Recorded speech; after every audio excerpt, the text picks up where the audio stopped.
कहते हैं कलम, कला और मंच समाज का आईना होते हैं और अगर ये सभी प्रतिभाएं किसी एक व्यक्ति में हो तो निश्चित तौर पर ईश्वर का आशीर्वाद उनके ऊपर है। आज एक ऐसी ही शख्सियत से आपकी मुलाकात करवा रहे हैं। नमस्कार, आप देख रहे हैं दूरदर्शन का विशेष कार्यक्रम साहित्य सृजन और हमेशा की तरह हमने आज भी अपने स्टूडियो में इनवाइट किया है एक ऐसे व्यक्ति को जो कि बहुमुखी प्रतिभा के धनी हैं। नीरज रायजादा जी का स्वागत करते हैं हमारे स्टूडियोज में। सर, आपका बहुत बहुत स्वागत है हमारे स्टूडियो में। बहुत बहुत धन्यवाद शालिनी जी। मैं ये समझता हूँ कि साहित्य एक बहुत बड़ी विधा है। हम उसमें अगर ये कहें कि हम उससे बहुमुखी उससे धनी हो गए हैं तो मैं ये समझता हूँ कि ये अतिशयोक्ति होगी। साहित्य एक ऐसा संसार है, एक ऐसी दुनिया है जिसमें आप जितना आगे जाते हैं तब आपको आभास होता है कि अभी बहुत कुछ है देखने के लिए और आप अभी बहुत तिफ़्ल हैं, बच्चे हैं, नादान हैं। तो मैं लगा हुआ हूँ, मेरी पूरी कोशिश है कि मैं साहित्य में जितना योगदान दे सकता हूँ वो दूँ। लेकिन मैं आपका आभारी हूँ कि आपने मुझे इस मंच पर बुलाया और मुझे अपने शब्द कहने का मौका दिया। सर, आपका जब हम आपकी प्रोफाइल की ओर देखते हैं या हम योगदान की ओर देखते हैं तो मात्र साहित्य नहीं है, बहुत सारे पहलू हैं आपकी शख्सियत के जिसमें आप लिखते भी हैं, आप एक बहुत अच्छे पोएट हैं, आप राइटर हैं, आप आर्ट क्रिटिक हैं, एक नेचुरोपैथ हैं। और अगर बात करें आपकी प्रोफेशनल लाइफ की तो आपने इंश्योरेंस सेक्टर में एक एज अ सीनियर ऑफिसर काम किया है। इतना कुछ है बताने के लिए आपके बारे में, लेकिन हम आपसे जानना चाहेंगे आप किस नाम से कहलाना चाहेंगे, कि आपको क्या कहकर संबोधित किया जाए? शालिनी जी, ये मेयार जो हैं हमें ज़िंदगी में हम जहाँ जहाँ जाते हैं हमें वो मेयार मिलते रहते हैं। ज़रूरत थी नौकरी की, ज्वाइन की, उधर लगा कि मेरा होना सार्थक है, उधर काम किया। उसके बाद लगा कि दिल से आवाज़ आई नहीं, रंगमंच जो मेरे अंदर था, थिएटर, मुझे लगता था कि एक ऐसी विधा है जिसे हम अपने भाव प्रकट कर सकते हैं। थिएटर किया, लिखने की रुचि हुई, लिखा। मैंने एमएमसी किया तो उसके बाद लगा नहीं, पत्रकार बहुत ज़रूरी अहमियत रखता है समाज में। तो मैंने कला समीक्षक के रूप में अपना योगदान दिया। तो मैं ये समझता हूँ कि ज़िंदगी के जो मेयार हैं वो चलते जाते हैं।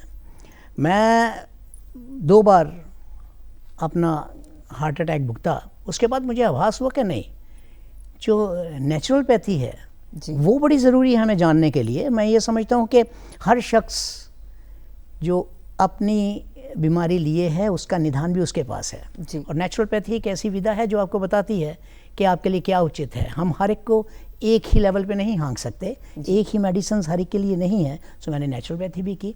तो इसलिए मैं ये समझता हूँ कि आप जो मुझे कह रही हैं बहुमुखी, उसमें मुझे जब जो मौका मिला मैंने वो किया। और मुझे लगता है कि जिसको भी जब कोई मौका मिले उसको वो करना चाहिए, क्योंकि जो जीवन हमें मिला हुआ है जी बहुत कीमती है और उस कीमती जीवन में हमें अपना योगदान हर रोज़ पॉजिटिव रूप से देना चाहिए।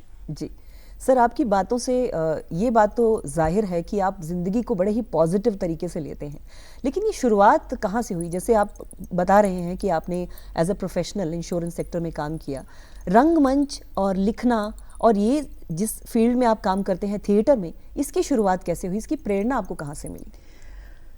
हमने नाटक किए, नाटक कॉलेज लेवल पे किए, यूनिवर्सिटी लेवल पे किए, ऑल इंडिया कंपटीशंस में गए। तब मुझे लगा कि नहीं, नाटक बड़ी सार्थक चीज़ है और इसका हमें जो योगदान है बहुत ज़्यादा है, कि this is real perfect medium of education जी। लेकिन ज़रूरतें आपकी जो होती हैं वो नौकरी होती हैं। तो मुझे लगा कि थिएटर करने वाला थिएटर तो कर सकता है, आप अपने आप को सेटिस्फाई तो कर लोगे, लेकिन घर चलाने के लिए, ज़िंदगी चलाने के लिए एक अदद जॉब की ज़रूरत है। So I joined insurance. मुझे उसमें जब घुसा तो उसकी जो रेलेवेंस थी, I remained branch manager, remained divisional manager, senior divisional manager, वो हम निभाते रहे। उसकी लगा कि सोसाइटी में जो आपका उसकी रेलेवेंस है वो आपको पूरी करनी है। लेकिन कविता जो है या जो आपका कहानी है वो आपके अंदर से निकल के आती है। और मुझे आज भी लगता है कि मैं किसी को गुड मॉर्निंग मैसेज नहीं भेजता जी। मैं उसको ज़िंदगी का फ़लसफ़ा भेजता हूँ, फ़लसफ़ाए ज़िंदगी हर रोज़, जी। वो 2 लाइनों की हो 4 लाइनों की हो, लेकिन मैं ज़रूर भेजता हूँ जो मुझे उस दिन का आभास होता है। जी। जो हम आगे बढ़ते हैं हर दिन मुझे लगता है कि आपको एक नया दिन मिलता है, नई शिक्षा देता है, नए एक्सपेरिमेंट्स होते हैं, नए एक्सपीरियंसेस होते हैं और उसी हिसाब से आप उसमें अपना योगदान देते हैं। तो इसलिए मुझे लगता नहीं कि आप कुछ ख़ास करते हो, मुझे लगता है कि जो जो खुदा चाहता है आपके अंदर है वो निकल कर बाहर आता है। वाह क्या बात है। तो सर आज ज़िंदगी के फ़लसफ़े में आज क्या कहना चाहेंगे? आज की अगर 2 लाइनें आपसे पूछें आज के दिन की शुरुआत, तो उसे कैसे शुरू करेंगे? मुझ में ढूंढ रहे हैं मेरे दोस्त मेरा वजूद, मैं खुदा से पूछ रहा हूँ कि आखिर खर्च कहाँ हुआ। अरे वाह क्या बात है जी। तो वजूद की बात जब हम करते हैं तो सर आपका जो जॉब था वो एक बिल्कुल ही अलग सेक्टर था, इंश्योरेंस सेक्टर, और बहुत ही डिमांडिंग सेक्टर रहता है इंश्योरेंस। वहाँ पर रहते हुए आपने रंगमंच लिखने के लिए एज अ जर्नलिस्ट, और आप एक प्रैक्टिसिंग लॉयर अब हैं, आपने लॉ भी किया हुआ है, उसका तालमेल कैसे बिठाया आपने? उसके लिए समय निकालना पहले तो बहुत बड़ा चैलेंज है, एक फुल टाइम जॉब के साथ, साथ में फैमिली है, इतनी सारी चीज़ें हैं, तो कैसे वर्क लाइफ बैलेंस आपने मैनेज किया sir? Where there is a will, there is a way। जब आप लिखने बैठते हैं तो आप लिखने नहीं बैठते हैं, आप खाना खाते हुए भी कुछ सोचते हैं, आप नहाते हुए भी सोचते हैं जी। आप सोने से पहले अपने सारे दिन का जब अवलोकन करते हैं तो आपको कुछ ना कुछ विचार मिलता है। वही मेरा फ़लसफ़ा होता है। जब आप खुद को तलाशते हैं तो आपको लगता है कि नहीं, मैं कहीं ना कहीं चूक गया हूँ।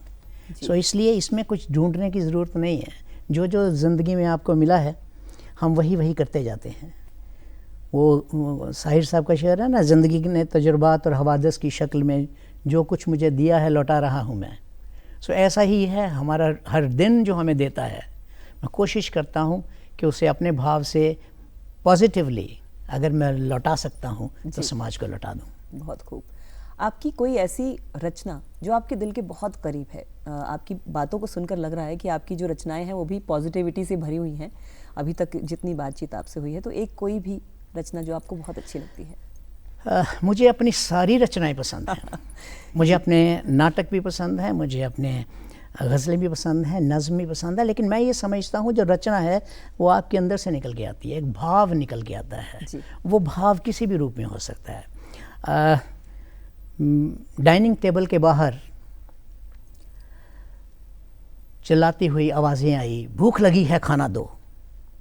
माँ गुस्से से, झूठे गुस्से से तमतमाई बाहर आई और कहा, बंद करो ये शोर या चांटा दूं। काश वक्त रुक जाए वहीं और मैं गाल आगे करके दूं कि माँ भूख नहीं है, चांटा दो ना माँ एक चांटा please. So these are the expressions which comes to you automatically. When I remember my mother, yes. I say this.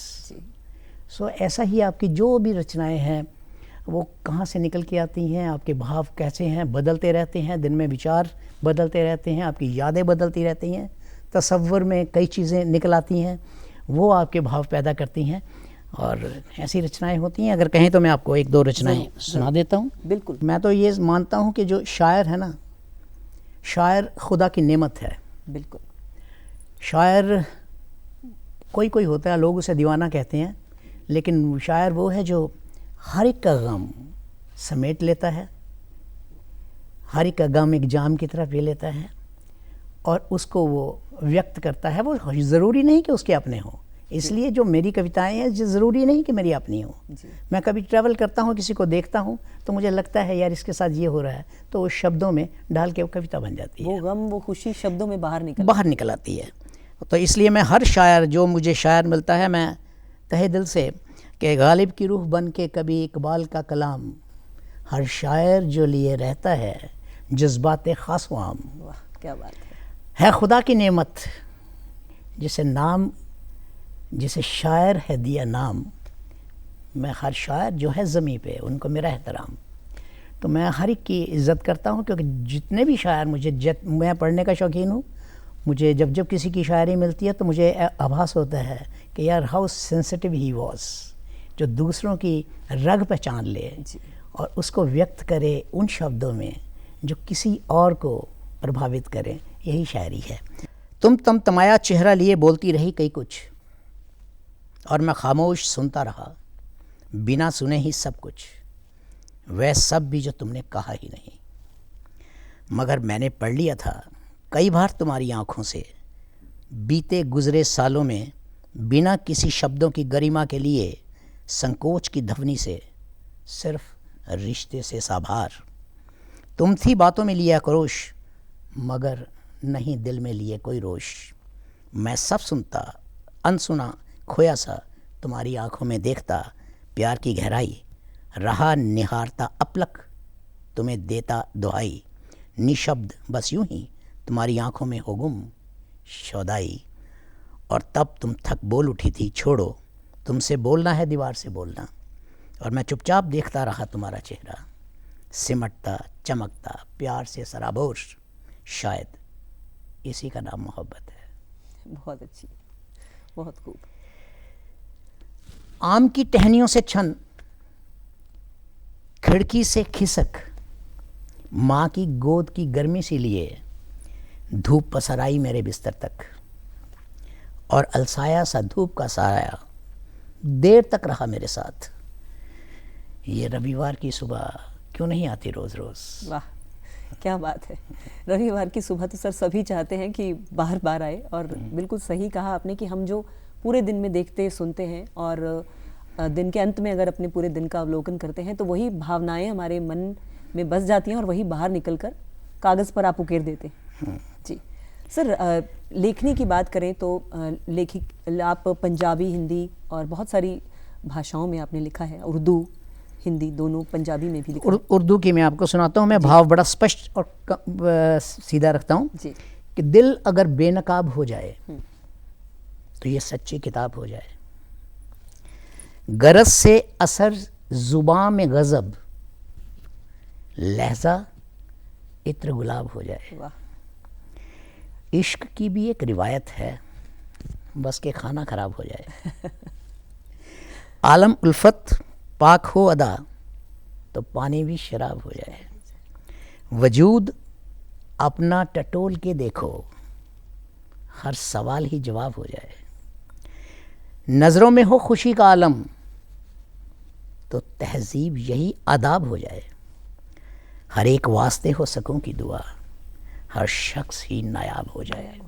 नायाब मेरा तखल्लुस है जी। मैं नीरज रायज़ादा नायाब मालवी के नाम से लिखता हूँ। जी जी। सर, लेखन जो है वो भी आपके दिल के बहुत करीब है। और थिएटर की अगर हम बात करें तो रंगमंच में बहुत सारे ऐसे फेमस पर्सनालिटीज़ हैं जिनके साथ आपने नाटकों का मंचन किया है, आपने लिखा भी है।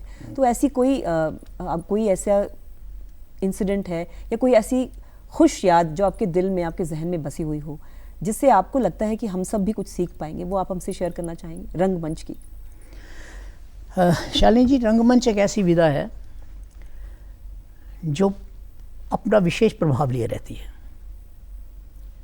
मेरे 2 नाटक बेताल कहीन और शालिग्राम, ये मिथ से प्रभावित हैं जी। जहाँ मैंने मिथ की कहानी से पॉजिटिव संदेश दिया है। उसमें कॉमेडी भी है, उसमें मिथ भी है, सस्पेंस भी है, everything is there, but the only thing is there are messages also. पहला जो बेताल कहीन है, मैंने उसमें मैसेज दिया है कि ज़िंदगी को जीना एक युक्ति है।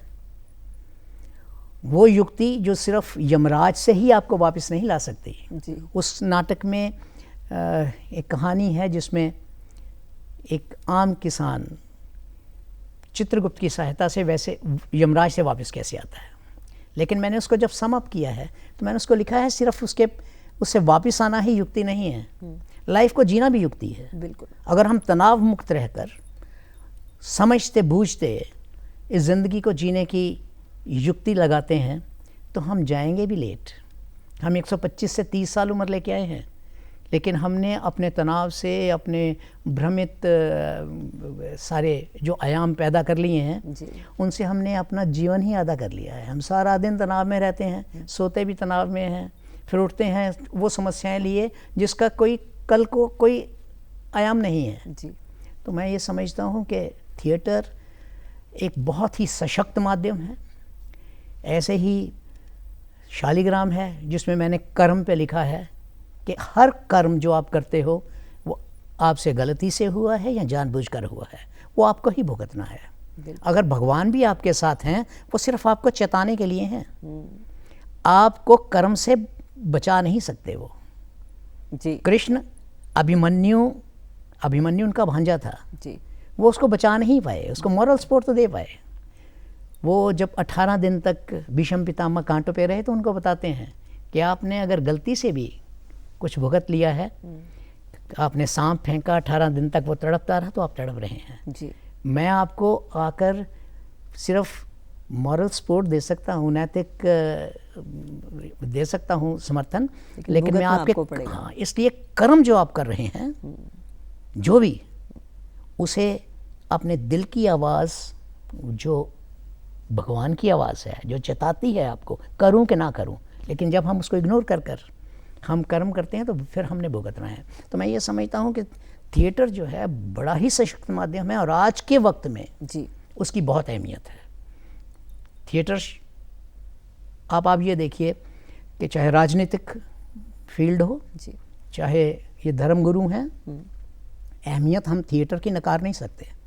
जब तक जलसा नहीं होता राजनीतिक रूप से वो पार्टी सफल नहीं होती। जलसा क्या है?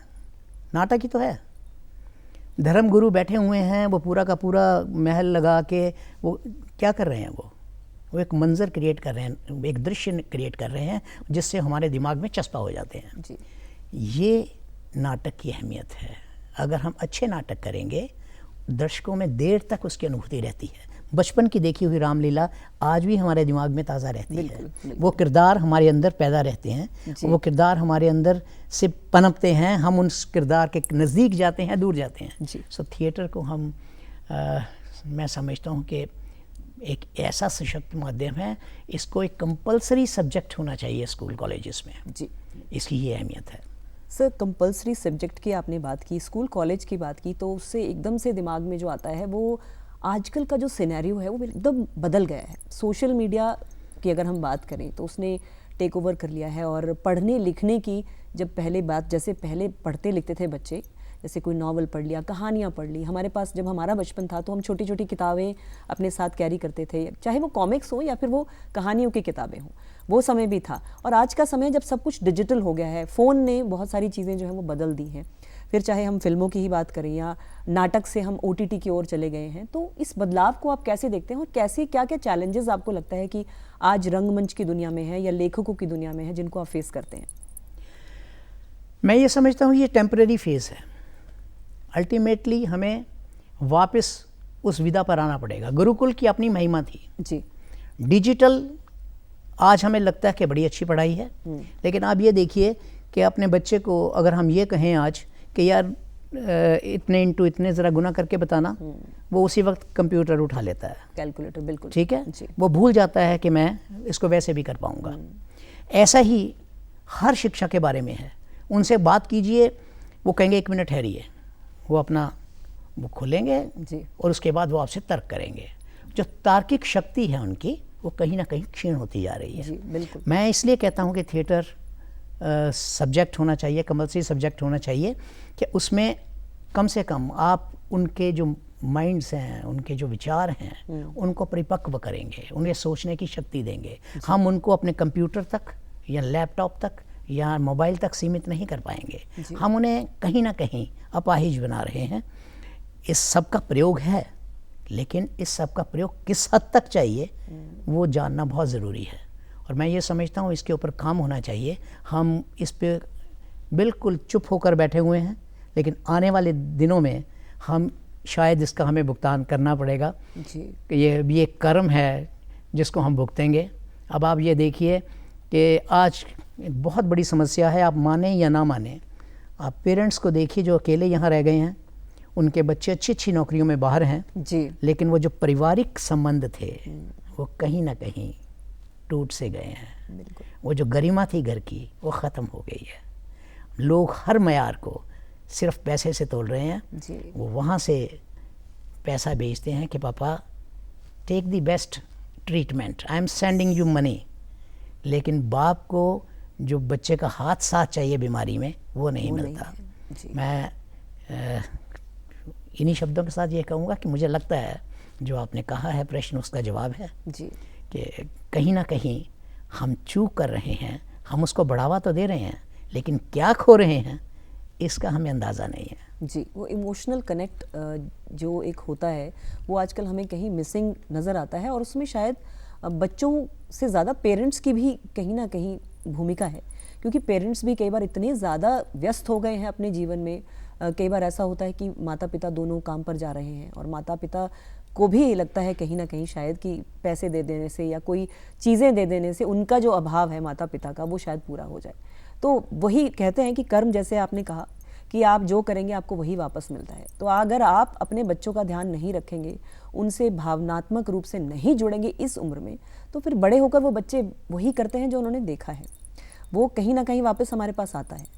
और डिजिटल आजकल की जो दुनिया हो गई है उसमें बच्चों के पास भी समय नहीं है, माता पिता के पास भी समय नहीं है कि बैठकर कुछ बात करें, आपस में कुछ घर की बातें शेयर करें, या कुछ भी आपका दिन कैसा गया, या साथ बैठकर खाना खा लें। तो वो सब चीज़ें हमें कहीं मिसिंग नज़र आती हैं और उनका प्रभाव हमें लॉन्ग रन में देखने को मिल रहा है। शालिनी जी, ऐसा बिल्कुल आप दुरुस्त कह रही हैं। मैं ये समझता हूँ कि हम इसके लिए खुद ही जिम्मेदार हैं जी। लेकिन हमने ये नहीं सोचा था कि आने वाले जो वक्त होगा वो संबंधों को इतनी दूर ले जाएगा। जी। आने वाला वक्त इतना भयानक भी हो सकता है। मियाँ और बीवी दोनों, पहला वक्त था कि बीवी घर संभालती थी जी। मियाँ जी नौकरी करते थे, शाम को एक घर के वातावरण रहता था। जी। कुछ ज़रूरतों ने, कुछ हमारी इच्छाओं ने अब ऐसा कर दिया कि दोनों जॉब पे जा रहे हैं, दोनों इक्वल हैं या दोनों ही अच्छे उस पे हैं, दोनों ही थक कर आते हैं, तो कहीं ना कहीं वो जो देना चाहिए था उन्हें वक्त बच्चों को दे नहीं पाते। लेकिन हम ये नहीं कह सकते कि वो जिम्मेदारी से चूक रहे हैं। जी। वो बच्चों को और खुशहाल देना चाहते हैं, लेकिन उस खुशहाली को जब वो छलांग मारकर और आगे चले जाते हैं तब हमें लगता है कि हमने कहीं ना कहीं चूक कर दी है। हमें उनका संबंध ज़रूर रखना चाहिए। मुझे याद है कि मेरे पिता कहा करते थे, जो मर्ज़ी कीजिए, शाम का रात का खाना हम घर में इकट्ठे खाएंगे, तब तक नहीं खाएंगे जब तक आप नहीं आओगे। तो हमें ये लगता था कहीं भी हो कि नहीं, हमने 8 बजे घर पहुंचना ही पहुंचना है। लेकिन आज वो चीज़ मिसिंग है। अब एक घर में बच्चा अपने हिसाब से नाश्ता बनवा रहा होता है, पिता अलग खा रहा होता है, उसकी मदर अलग खा रही होती है। मैंने अक्सर घरों में देखा है। तो वो जो संदर्भ था ना इकट्ठे बैठने वाला, जो मेज़ कुर्सी पर, जो डाइनिंग टेबल पर बैठ के एक पिता साथ में खाना कुछ ना कुछ समझाता था बच्चे को, वो कहीं ना कहीं छूट गया है हमसे। जी सर, अब बात करते हैं आपको पुरस्कारों के बारे में। आपको बहुत सारे पुरस्कार भी मिले हैं, और जिसमें से रीसेंट अगर हम बात करें तो जसवंत सिंह टोहानवी अवार्ड आपको दिया गया है, लेखनी में भी आपको अवार्ड मिला है, और आपके कॉलेज डेज़ में भी आपको 85 में अवार्ड दिया गया था ऑल इंडिया यूथ राइटिंग के लिए, और आपको धर्मगुरु दलाई लामा जी से भी अवार्ड दिया गया है। साथ ही साथ अगर हम और बात करें तो आपको मिस्टर गैलेक्सी और नगर का श्रेष्ठ युवक टाइटल भी एक मिला है, वो भी एक अवार्ड है। इसके बारे में आप थोड़ा सा संक्षिप्त में बताना चाहेंगे?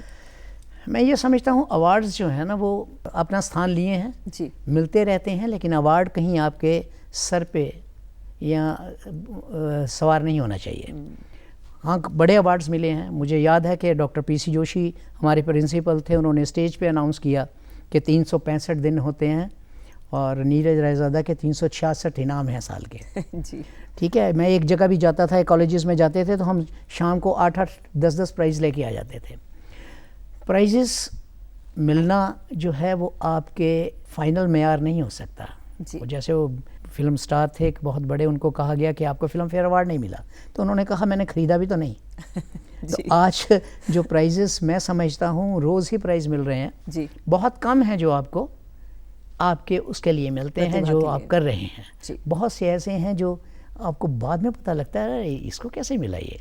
ठीक है, तो मैं इनको नहीं समझता। प्राइज़ मुझे बहुत मिले। Mister Galaxy inter university youth festival था जी, नगर का श्रेष्ठ युवक when I was in college, तो कहानी राइटिंग में बहुत मिले, एक ही नहीं है जी, बहुत सारे हैं। हाँ जी, जी। और जसवंत सिंह चौहानवी अवार्ड वाज फ्रॉम सीएम। जी। लेकिन मैं ये समझता हूँ कि ये प्राइजेज़ जो हैं वो सही मापदंड नहीं है आपके अपने काम का। जी। अगर आप अंदर से संतुष्ट हैं तो ये अवार्ड है। ये अवार्ड है। अगर आप जो कर रहे हैं आपको लगता है कि मैंने सार्थक काम किया है, ये अवार्ड है। अगर कोई आके कहता है कि आपकी इस कहानी से या इस कविता से या इस नाटक से हमें कोई फ़ायदा हुआ, वो अवार्ड है। अगर आपको लगता है कोई उस जो बात आप कहना चाहते हैं उसको पकड़ कर कोई आगे बढ़ रहा है, तो ये अवार्ड है। बिल्कुल बिल्कुल सर, ये अवार्ड है। और आपसे अब ये भी जानना चाहेंगे कि जो आज यंग लेखक हैं, जो लेखनी के क्षेत्र में हैं, उनके लिए आपका क्या मैसेज रहेगा और आपकी सक्सेस का मूल मंत्र क्या है?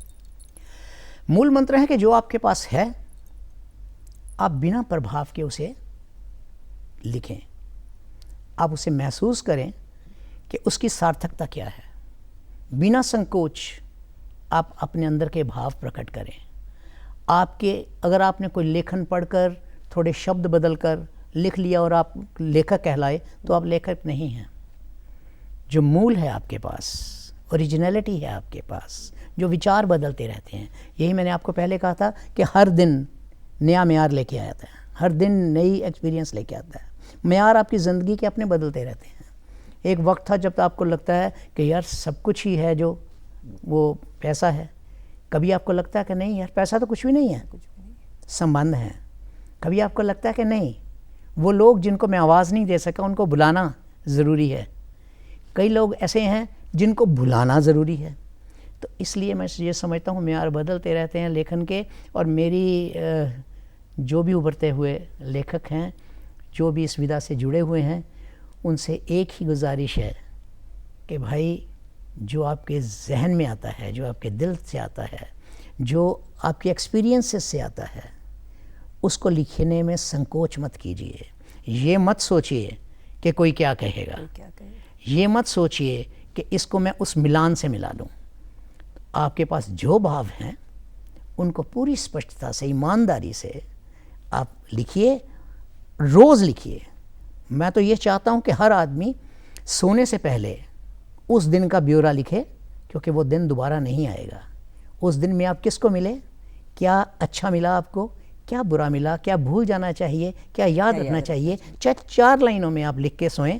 आपको खुद लगेगा जब आप दूसरे दिन पढ़ेंगे या उससे अगले दिन पढ़ेंगे, क्या उससे अगले दिन पढ़ेंगे, कि यार सोचने के म्यार भी बदलते रहते हैं। जी सर, जाते जाते 2 लाइनें हमारे दर्शकों के लिए। दर्शकों से मैं यही कहूँगा कि ज़िंदगी एक समुंदर की तरह है। हर दिन जो हमें नसीब हुआ है वो उसकी रज़ा है। अगर हम उसको उसकी रज़ा से जीते नहीं तो हम अपने साथ ही नहीं, जिसने ये हमें जीवन दिया है उसके साथ भी न्याय संगत नहीं है। ज़िंदगी को जीने के लिए बहुत ज़रूरी है कि हम हर दिन पॉजिटिवली ये सोचते हुए कि हमारा समाज में क्या योगदान है, हमारा इस जीवन में क्या योगदान है, हमसे क्या अच्छा हो सकता है, उसमें लगे रहें। ज़िंदगी बहुत खूबसूरत है, ज़िंदगी बहुत कीमती है। सिर्फ हम उसको बिना वजह सारा दिन यूं ही ना उड़ा दें। नीरज रायज़ादा जी, आज आप हमारे स्टूडियो में आए और आपने अपने लेखन के बारे में, अपने थिएटर और अपने एक्सपीरियंस के बारे में हमसे बात की। बातें बहुत सारी और भी हैं, क्योंकि बहुत सारा आपके जो पहलू हैं वो अनदेखे हैं अभी भी, तो उस पर बात करने का मन तो चाहता है, लेकिन अभी वक्त इजाज़त नहीं दे रहा है। आपका हमारे स्टूडियो में आने के लिए, हमसे अपनी जो भी लेखनी है, अपने एक्सपीरियंसेस शेयर करने के लिए बहुत बहुत धन्यवाद। धन्यवाद शालिनी जी। मैं तो ये चाहता था कि मैं नेचुरोपैथी पर भी बताऊँ आपको, जो मैंने अपने तजर्बे से सीखा और मुझे लगा कि सबके लिए क्यों ज़रूरी है। लेकिन वक्त वाकई में अपना अहमियत लिए है। मैं तहे दिल से आप सबका और आपका कि आपने मेरे अंदर मुझको टटोलने का अवसर दिया, बहुत बहुत आभारी हूँ। धन्यवाद जी। नमस्कार।